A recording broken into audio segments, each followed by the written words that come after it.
So, I'm back again. So, papakita ko sa inyo kung paano nga makikita yung fake at authentic. Okay, wait, ayusin natin to. Ayan. So, ito si lychee berry. At saka ito si toffee. Ito yung dalawang fake. Ito yung isa, sa isang box sila yung nabili. Yung isa hindi na binuksan kasi sabi ko nga fake, so ibalik na lang sa akin. Anyway, ito gagamitin natin si toffee. Tapos ito yung isa ko, ito yung authentic. Ito yung una kong mga nabiling V1 na macaron. So, ayan siya. Ito authentic to, ito fake.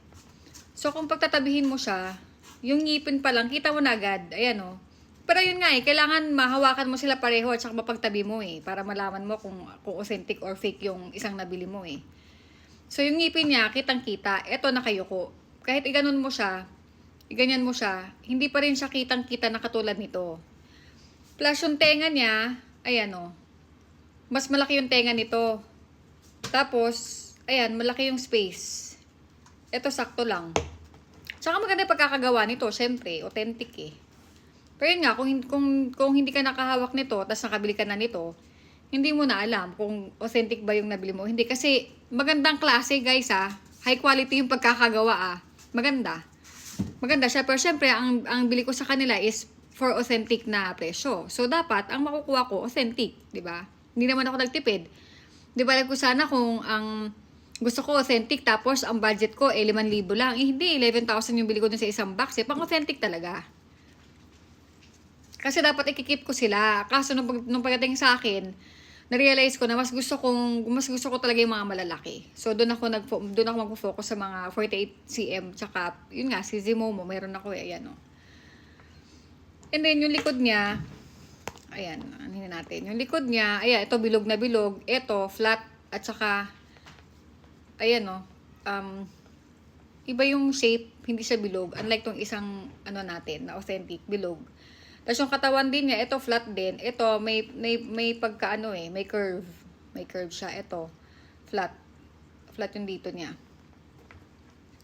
Then yung maliliit na details talaga doon nyo lang talaga malalaman doon sa mga maliliit na details kasi since nga maganda yung pagkakagawa sa kanya.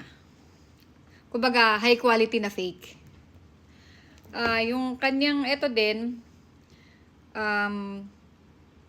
mas manipis to ng konti. Sa personal sa video hindi masyadong obvious Tapos, yung pop mart niya dito, ito si fake, medyo bumpy.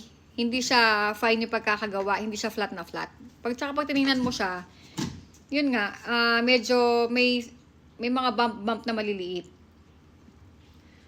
Etong si authentic natin, flat talaga siya. Maganda yung fine yung sa ilalim niya. Tapos, ang napansin ko pa is, eto, yung paa nito, hindi siya sakang. Eto sakang Tsaka hindi talaga siya nagpa-flat doon sa, ayan niya mag-flat. Tapos mas mataba yung dito niya. Pansin nyo? Kita nyo? Ayan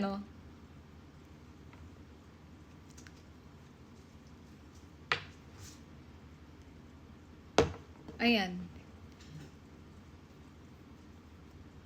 Ganyan siya. Ito, maganda yung pagkakatayo niya. Ito talagang sakang. Ayan siya, may ganun siya. And then, tapos ayun nga, kanina, katulad sinabi ko kanina, yung etong box natin, pag bibili kayo, para lang makasigurado kayo na hindi fake yung mabibili nyo, hindi nyo na kailangan buksan yung box. Kahit nakaseal siya, ay malalaman nyo na kagad kung fake o hindi. Yun nga, i-scan nyo tong QR code.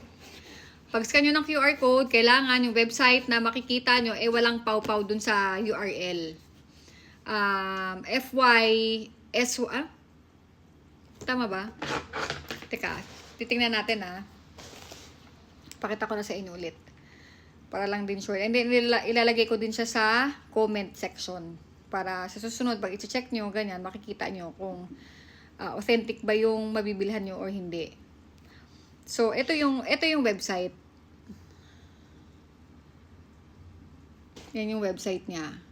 ng fake. Yan yung pau-pau. Tapos, meron siyang 7. WYFWM. Tapos, may 7. Yan yung website nung fake. Okay? So, pag yan ang nascan nyo, wag nyo nang bilhin.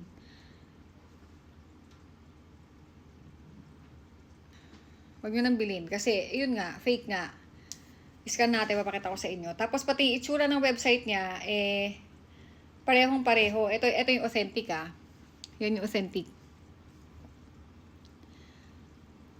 Diba? Yan. Ayan yung authentic. Ngayon, pag kinlik mo to, ayan yung website niya. fwsy.popmart.com. Para siyang Fiausi. Ganon. Sa Chinese. Kasi, basta fwsy.popmart.com, ayan yung original na website. Pag ginawa mo siya, ayan yung lalabas. Yan, di ba? So, ito yung authentic, Tingnan nyo yung website niya, Parehong-pareho yung layout nung website ni fake at saka ni authentic. Yun nga lang, dun sa URL, dun lang magkakatalo kasi, ayan. Ito yung fake. Ito yung fake na website. Fake na website para dun sa fake na labubo nila. Ang galing, no? Talagang lahat ng way ginagawa nila, no? Para lang ma-perfect nila. Pero hindi talaga nila kaya i-perfect, May mga maliliit na details na maiiwan, Which is, yun nga, yung kailangan nating malaman. So, pag kinlik mo to, yan lalabas na si Pau Pau. So, ibig sabihin yan, fake yun. Hindi nyo na kailangan mag-open, hindi nyo na kailangan bumili agad para lang mabuksan nyo, sa kanyo lang malalaman. Pwede na pala, dun pa lang sa QR code pa lang. Pag check nyo, malalaman nyo na kagad kung fake or authentic yung bibilin yung labubo. At least, di ba, less hassle din. So, ayun, nakaka-disappoint lang kasi nga binayaran ko siya sa tamang presyo, hindi siya mura, hindi ako nagtipid, tapos darating sa akin fake yung nabili ko, plus yung yung nabilhan ko, hindi konti yung followers niya, nasa 10,000 ba? Basta marami siyang followers sa Lazada. And marami na rin nakabili sa kanya. So malamang, baka yung iba doon, hindi rin alam na fake yung nabili nila. So lesson learned na lang din. So double ingat na lang din ako sa susunod. At saka at least ngayon, alam ko na, 'di ba? Kung ano yung fake at saka yung authentic. Kasi sa box niya, kung titingnan mo lang ng ganyan, high quality din yung box nitong fake. Hindi mo din siya basta-basta malalaman. And lalo na kung atat na atat tayo makabili. Kasi wala tayong mabili Walang mabilan. Ang hirap-hirap. Meron man. Ayun nga, syempre mahal yung presyo. Katulad ako, bumili naman ako ng tama, diba? Tas napeke pa ako. Mahirap magtiwala sa panahon ngayon, lalo na marami nag-hoard. So, yung iba, nakakabili tuloy ng peke. So, yun lang for today. Ibabalik ko siya kay, doon sa store, kay Lazada, para mabalik yung money ko. Kasi, syempre, nirefund ko yung nakakuha sa akin, nakakaya ay natin magpasira sa ganong halaga, di ba? Ang pangit nun. So, yun lang guys. So, thank you again. Sana may natutunan kayo for today. Bye!